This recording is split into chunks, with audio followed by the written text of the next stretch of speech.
दोस्तों आज की हमारी डिस्कशन जो है ये अर्थक्वेक को लेकर बहुत ही इम्पोर्टेंट होने वाली है। आज हम ये समझेंगे कि हमारा देश भारत जो है वो अर्थक्वेक को लेकर तैयार है ही नहीं। टर्की और सीरिया में जो अर्थक्वेक आया है उसमें इतनी ज़्यादा तबाही हुई, उसके पीछे मेन रीज़न जो है वो क्या है? क्या सिर्फ अर्थक्वेक ताकतवर था, इसकी वजह से सीरिया और टर्की में लगभग 22,000 जो लोगों की जान चली गई है? The answer is no.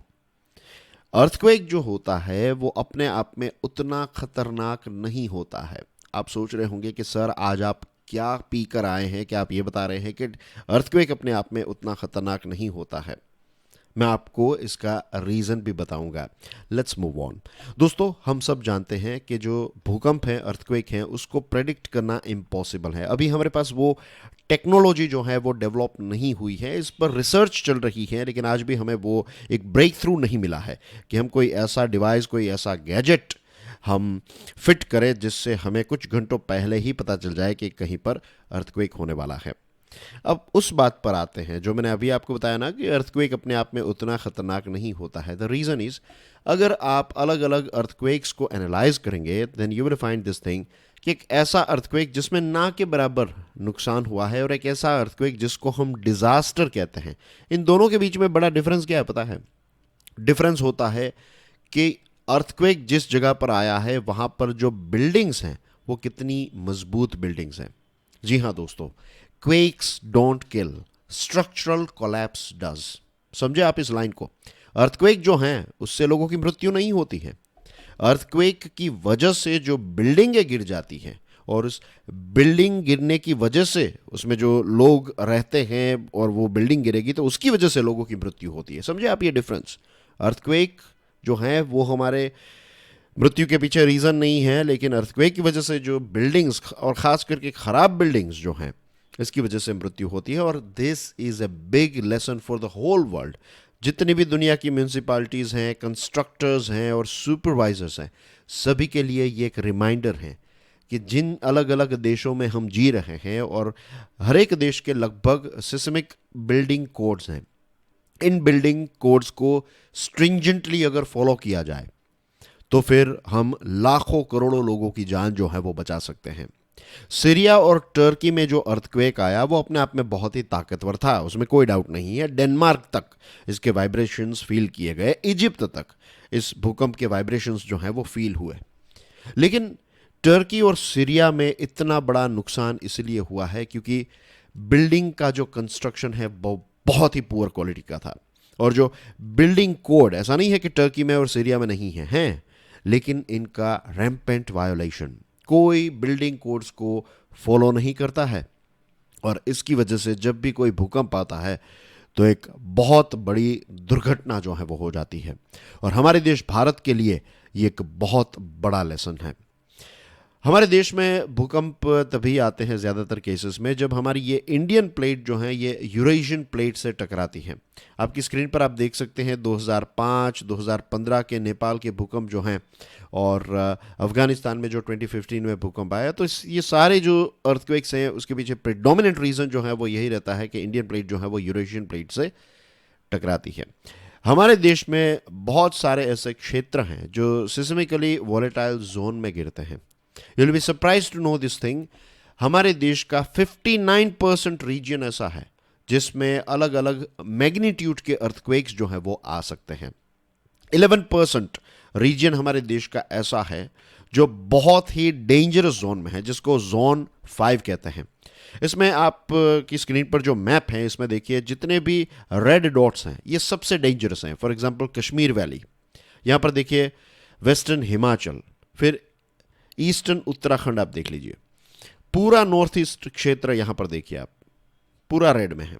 और रण ऑफ कच्छ जो है, तो अभी इसका मेंशन भी हुआ था, अभी एक G20 की मीटिंग जो है वो धोरडो डूंगर जो कच्छ में है वहाँ पर हुई थी। और जो गुजरात के चीफ मिनिस्टर हैं भूपेंद्र पटेल, तो उन्होंने इस चीज़ का मेंशन भी किया था। अभी 2 दिन पहले की ही बात है, उन्होंने कहा था कि एक वक्त पर भूज में जो भूकंप आया था उसके बाद फिर से इसको वापस रीडेवलप किया गया एक्सेट्रा। तो ये भूज का भूकंप जो है वो गुजरात के किसी भी व्यक्ति को आप पूछ लीजिए, उनको इसके बारे में लगभग सारी डिटेल्स जो है वो पता होगी। तो ये 11% क्षेत्र ऐसा है जो बहुत ही डेंजरस जोन में आता है।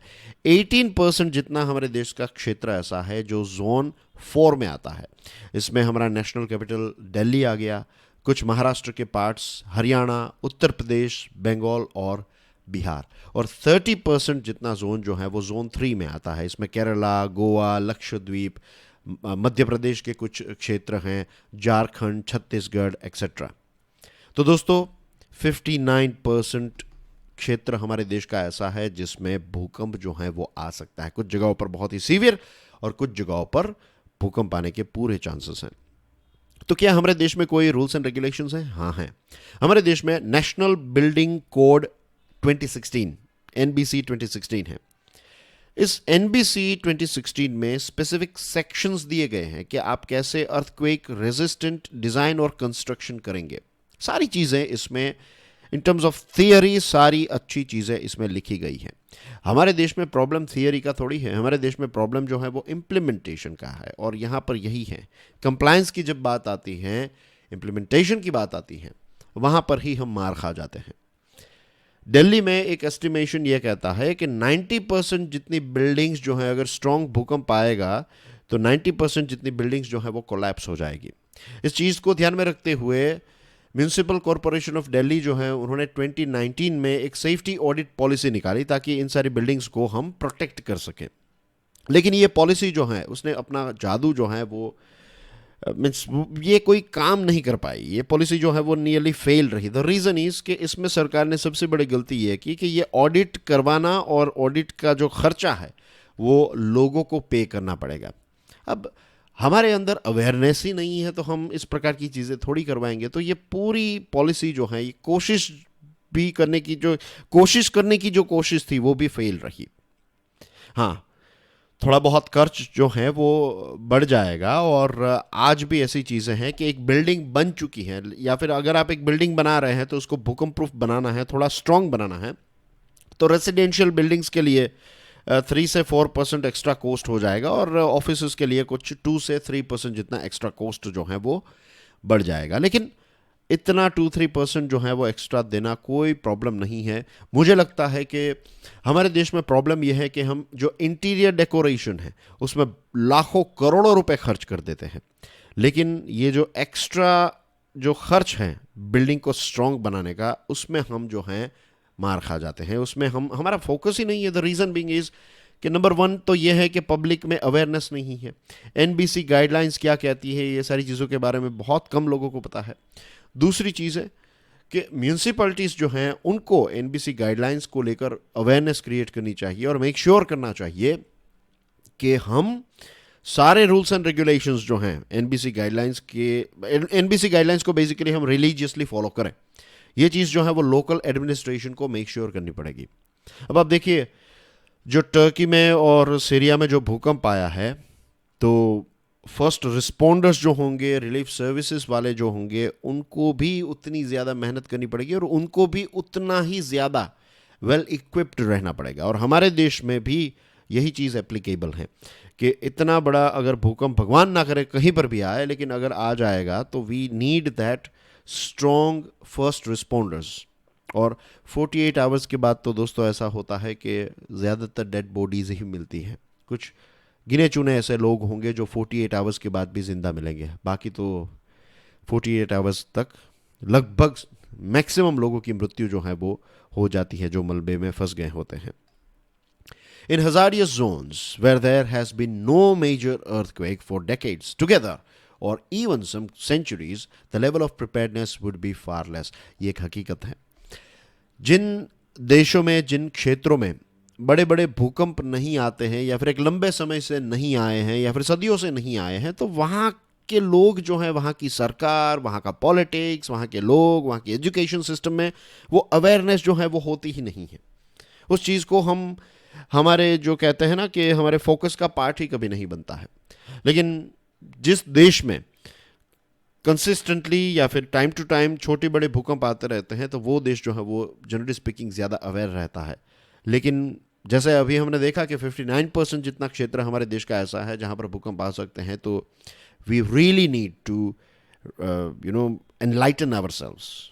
हमें अपने आप को और ज़्यादा एजुकेट करना पड़ेगा सभी देशवासियों को व्हेन इट कम्स टू अब buildings, when it comes to earthquakes. हम जब कार खरीदने के लिए जाते हैं तो आजकल हम पूछते हैं कि भाई इसका एनकैप रेटिंग क्या है, क्या इस कार को 4 स्टार मिले हैं, 5 स्टार मिले हैं, राइट। और कार की कीमत क्या है, 10 लाख 15 लाख की कार लेने के लिए जाते हैं तब हम ये पूछते हैं। जब हम कोई फ्लैट खरीदने के लिए जाते हैं, राइट, 1 करोड़ का 1.5 करोड़ का फ्लैट खरीदने के लिए जाते हैं तो क्या हम ये प्रश्न पूछते हैं, क्या हम ब्रोशर में वो देखते हैं?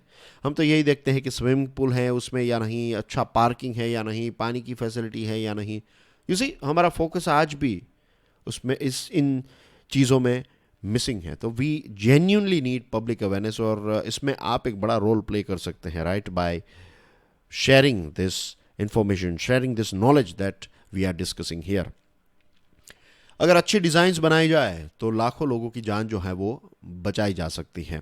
और जो बिल्डिंग्स बन चुकी हैं उनमें भी हम थोड़े बहुत चेंजेस जो है वो कर सकते हैं। ग्लोबल एक्सपीरियंस यही दिखाता है कि कुछ बिल्डिंग्स को आप रेट्रोफिटिंग भी कर सकते हैं, यानी कि एक बार बिल्डिंग बन गई है उसके बाद भी उसमें कुछ ऐसे चेंजेस किए जा सकते हैं जिससे उसको थोड़ा और ज़्यादा स्ट्रॉन्ग बनाया जाए।